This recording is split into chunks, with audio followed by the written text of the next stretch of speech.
So I'll give you a quick walk around. So that's all this side frame done now, as it was before. It's all bolted in place. The back frame is on. We're just going to put the screws into this one. This side's done. Excuse me. Let it focus. This side's on as well. That needs to come up a little bit, that arch. And then tomorrow morning we'll put all the screws in this one. Put the screws in the back one. And that's how it looks inside.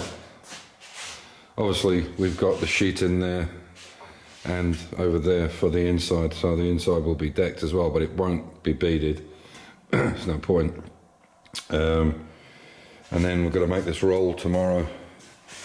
So this is it for today. This is it for a while on the ramp. So tomorrow night the Morris 1000 Traveller comes from Bernard, the friend of mine, and we're going to do the clutch on it for him. So tomorrow, or in this part of the video, the next bit, you'll see us move this. There's no brake system on it or anything at the moment. The brakes are there, but the cables are not in. So we'll let it down the little small incline here tomorrow with the electric winch, and then we'll use my little John Deere tractor to pull it round. And then what we're going to do is replace, so we're going to put some, I've got loads of this black matting, I'm going to put some more black mat in there. So we'll clean the XK in the morning, clean the Mini Cooper at the back, take the Cooper out, it's on the road anyway with the plates, take the XK out, bring the Citroen in, put the XK at the back, leave the Mini out for a night, and then tomorrow night when you bring it down on the trailer, the Morris 1000, we'll put it on the ramp and do the gearbox. Once the gearbox is finished and it's all good, he'll drive it back home and we'll put the XK on the ramp and start working on that. So I'm sure you guys will be happy to see a change of what we're up to. So, but yeah, I'm quite pleased with it. It's still got clamps on it at the moment, but it's all there, it's all bolted in, it's solid as a rock.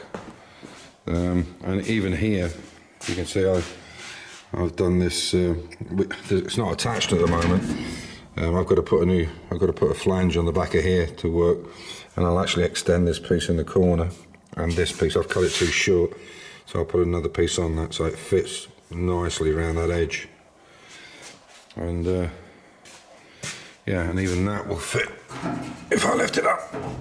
I can't do it with one hand, but if you lift that up, it fits nice as well. So good.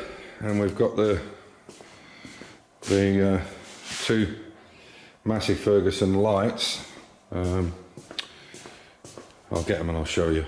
Not on right, but that's roughly how they look. They look a bit small, I know, but the other ones are massive, and I'll never get the bits for them. But they'll do the job for now. So yeah, looking good. Very happy with it. Okay. And lastly, this is just a quick video. As I said, we're gonna move the stuff around tomorrow, but I'll do it at high speed or fast forward, or whatever they call it. So, issue with because you can see, I bought myself a new MIG welder. What was it, €560? So the problem was not with the gas. It's actually the welder itself, the Allen welder. So I bought this little one as a backup system, and Amir is going to take this big one here. There's a guy coming through from Bosnia, or from Germany, going through to Bosnia. He's going to take this big Allen down with him. I think it's a transformer or something. There's just no power in it. No matter if you go from, normally with this, I've had it about 15 years. I bought it for €300. 15 years ago, which was a steel. I think the only thing I had to do was put a regulator on it and a plug, and I bought a new gun, a new wand, and that was it. So hopefully he can fix it for me. But normally on one there, as you can see, that was doing 1mm steel, and you can do right up to a half-inch, whatever you want. And it was perfect, but even on 3, we're still not getting any power out of it. So it's either a transformer or, I don't know, I don't understand electrics or electronics, so. But that's what it is, it's the machine, not the gas. So you live and learn.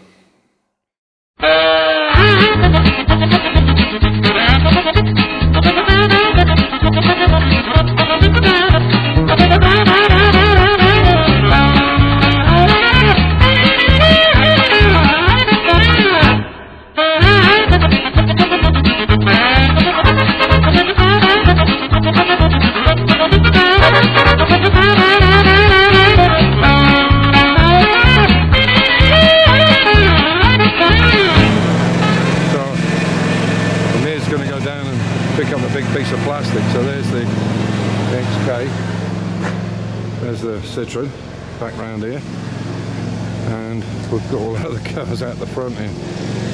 Not a perfect day for doing it, but it's no rain, so at least. So the Cooper's there. This black Mercedes is my wife's ex-car, and he's passed it on to Amir and his wife. So yeah, so we'll put this one back in behind it just for a day, and then give the garage a massive clean up. But I'm quite pleased with this. Now it's off the ramp, you can see that the actual back of it's just at the right height. It's nice. So push it up there, put this black one down here. Got the new type one covered as well. As you can see, I've got the Jag in. Once the Morris 1000's finished, we'll chilling it around. There's the pickup. And this is the Morris Traveller. 19, turn the radio off for the YouTube police. There it is, Morris 1000 Traveller. Well, it's supposed to be a Morris 1000 Traveller. It's a 1961. It's in beautiful condition. All the wood's been replaced on it. And it's got a 1275 A-series engine in it and a Mazda gearbox, which is very unusual. 5-speed box. So yeah, we've had a look at the slave first and that, try to adjust it, and it doesn't seem to be an issue. So we're going to take the box out tomorrow. He's got all the parts for it, but there's some weird things on here. This is somebody's put a brake master cylinder here, because normally they're sat in that chassis leg in there and they're a bugger to get to. And so obviously what they've done is they've redone it and made some kind of linkage there. It's quite clever. But yeah, I think the bell housing must be original, and they've just changed them into the Mazda box. So anyway, we'll get it down. Apparently the clutch when you put it in, it was like a racing clutch, and it's extremely heavy. So we'll see when we get it apart anyway. So yeah, we'll do a couple of videos on this and see what we find. But look, it's absolutely minter, in beautiful condition. Twin carbs on it, 1275 engine. Not bad for a Morris Traveller. But it's in great condition. The aluminium roof on these and panels. Look at it, it's absolute mint. I really like this off him if he ever sells it, which I doubt he will because it was his father's. But look how clean it is under there. Unbelievably good. There you go. So we'll show you more when we get it done.